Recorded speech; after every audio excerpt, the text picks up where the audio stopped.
பின்னாடி வந்து ஸ்ப்ரெட்டர் கொடுத்துருக்காங்க.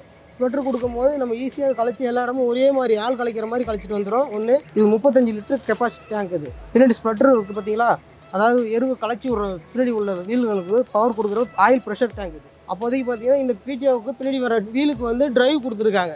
டிரைவ் கொடுத்துருக்கும் போது நம்ம எவ்வளோ சுலபமாக எவ்வளோ ஈரமாக இருந்தாலும் எவ்வளோ உலையாக இருந்தாலும் நம்ம கொண்டு போக முடியும். எவ்வளோ வயிட்டு இருக்க கீழே இறங்கும் மற்ற ட்ராலியில். இதில் வந்து அந்த பிரச்சனை இருக்காது. இதை வந்து வேணுங்கிற இடத்துல நம்ம எருவு எந்த இடமா எவ்வளோ சிரமமாக இருந்தாலும் அந்த இடத்துல கொண்டு போய் நம்ம தெளிச்சுட்டு நம்ம வெளியில் வர முடியும். எந்த பிரச்சனையும் இருக்காதுங்க.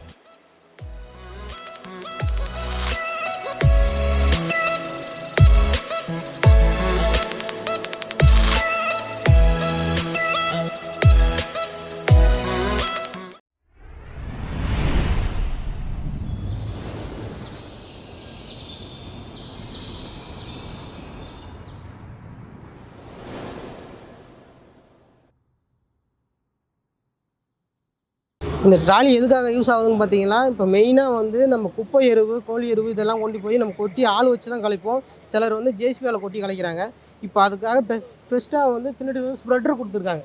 ஸ்ப்ரெட்டர் கொடுக்கும்போது நம்ம ஈஸியாக கலைச்சி எல்லா இடமும் ஒரே மாதிரி ஆள் கலைக்கிற மாதிரி கழிச்சிட்டு வந்துடும். ஒன்று பின்னாடி உள்ள ஸ்ப்ரெட்டரோட ஸ்பீடை வந்து இன்க்ரீஸ் பண்ணுறது, குறைக்கிறது. அதாவது இப்போ நம்ம வயல் சின்னதாக இருந்ததுன்னா ஸ்பீடை வந்து கம்மி பண்ணிக்கிறது. இதில் வந்து லெவல் இருக்கு பாருங்க. இது வந்து லெவல் வந்து நம்ம கம்மி பண்ணிக்கலாம். அதிகமாக இருக்கும். பெரிய வயல்காரங்க கொஞ்சம் அதிகமாக வெளியில் ஒரு 20 அடி 25 அடி வரைக்கும் வேணும்னா கீழே 10, 9 இந்த மாதிரிங்கிற நம்பர்களுக்கு வந்து நம்ம அட்ஜஸ்ட் பண்ணி வச்சுக்கிட்டோம்னா ஸ்பீடு அதிகமாக இருக்கும், ஏரியா கவரேஜ் அதிகமாக இருக்கும். இந்த ஸ்ப்ரெட்டர் எப்படி ஒர்க் ஆகுதுன்னு பார்த்தீங்கன்னா, இதுக்குன்னு தனியாக ஆயில் பம்பு கொடுத்துருக்காங்க. ஸ்ப்ரெட்டர் மோட்டர் வந்து பார்த்தீங்கன்னா இங்கே இருக்கும். ஸ்ப்ரெட்டர் மோட்டர் வந்து ரெண்டு லீஃபுக்குமே 2 மோட்டர் இருக்குங்க. எப்படி ஒர்க் ஆகுங்கிறத அங்கே வாங்க காமிக்கிறேன். இது 35 லிட்டர் கெப்பாசிட்டி டேங்க். இது பின்னாடி ஸ்ப்ரெட்டர் இருக்குது பார்த்தீங்களா, அதாவது எருவு கலைச்சி விட்ற பின்னாடி உள்ள வீல்களுக்கு பவர் கொடுக்குற ஆயில் ப்ரெஷர் டேங்க். இது ஸ்ப்ரெட்டர் எப்படி இந்த டேங்க்லேருந்து ஆயில் அங்கே போகுதுன்னு பார்த்தீங்கன்னா, கீழே பார்த்தீங்கன்னா இங்கே ஒரு புள்ளி போட்டிருப்பாங்க. பிடிஏ ஜாயிண்டில் ஒரு புள்ளி வரும்.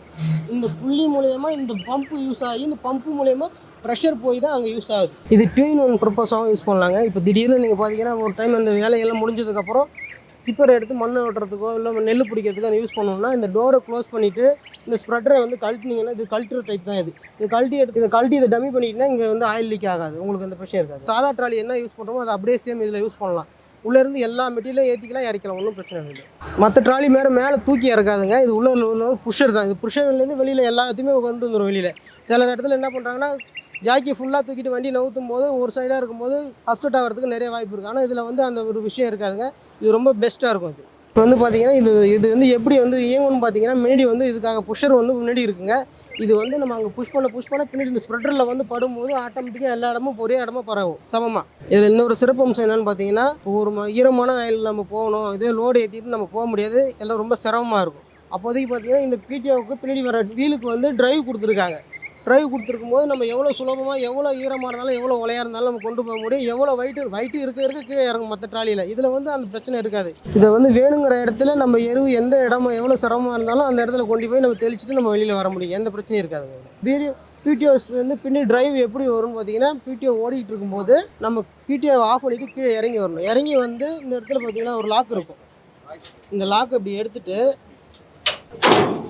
இந்த மாதிரி கொண்டு வந்து போட்டு இந்த மாதிரி பின்னை வச்சு லாக் பண்ணிடணும். இல்லை நமக்கு பிடிஎஸ் பின்னாடி டிரைவ் தேவையில்லை, ரோடு மார்ச் போக போகிறோம்னா இதை எடுத்துகிட்டு அடுத்து அந்த லாக்கில் போட்டு பின்னு போட்டுருணும். ஃபுல்லி வந்து பார்த்தீங்கன்னா ஃபுல்லாக ஹைட்ராலிக் சிஸ்டம் ஒன்று. அடுத்தது பார்த்தீங்கன்னா ஃபுல்லாகவே வந்து மேனுவலில் யூஸ் பண்ணுறது. எதுவுமே ஆட்டோமேட்டிக் கிடையாது, ஃபுல்லாகவே மேனுவல். இந்த பம்பு வந்து பார்த்தீங்கன்னா ஹைட்ராலிக் புஷரோட பம்புங்க. உள்ளார வந்து ஒரு 8 டன்னு லோடு இருந்தாலும் ரொம்ப சுலபமாக வெளியில் தள்ளிடும். இது ஆப்ரேட் ஆகிறது பார்த்தீங்கன்னா இங்கே நம்ம வண்டியில் வந்து ஒரு ஹைட்ராலிக் செட்டிங் ஒன்று எடுத்துருப்போம். ஆயில் டேங்க்லேருந்து கீழே நம்ம ப்ரெஷர் ஹோஸ்லேருந்து நம்ம ஒரு தனியாக கனெக்ஷன் எடுத்து இதுக்காக செட்டிங் தனியாகவே வச்சுருக்கோம். இது ரொம்ப சுலபமானது தான். இது ஒன்றும் ரொம்ப கஷ்டமானது எதுவும் இல்லை. அதில் இந்த லிவர் வந்து பின்னாடி புஷரோடது. புஷர் பின்னாடி தள்ளலாம் பின்னாடி போகும். இதே முன்னாடி பக்கம் கொண்டு வந்து முன்னாடி போகும். இந்த லிவரை பார்த்தீங்கன்னா பின்னாடி பேக் வரும். இது இப்படி அழுத்தினியும் க்ளோஸ் ஆகும், இப்படி அழுத்தினியும் வந்து ஃப்ரீ ஆகிடும், ஓப்பன் ஆகிடும். இது வந்து இந்த ட்ராலியை யூஸ் பண்ணுறதுக்கு ஒரு 45 50 ஹெச்பி இன்ஜின் இருந்தாலே போதுமானது. இதில் வந்து எவ்வளோ கெப்பாசிட்டி ஏற்றலாம்னா 2 யூனிட்டு 5 டன் வரைக்கும் நம்ம ஏற்றலாங்க. வந்து 8 டன் வரைக்கும் உள்ளே இருக்கிற லோட புஷ் பண்ணி வெளியில் நம்ம தள்ள முடியும் சுலபமாக. இந்த மிஷினை பற்றி மேலும் தெரிஞ்சுக்கணுன்னா கீழே உள்ள நம்பருக்கு கால் பண்ணுங்கள். நன்றி.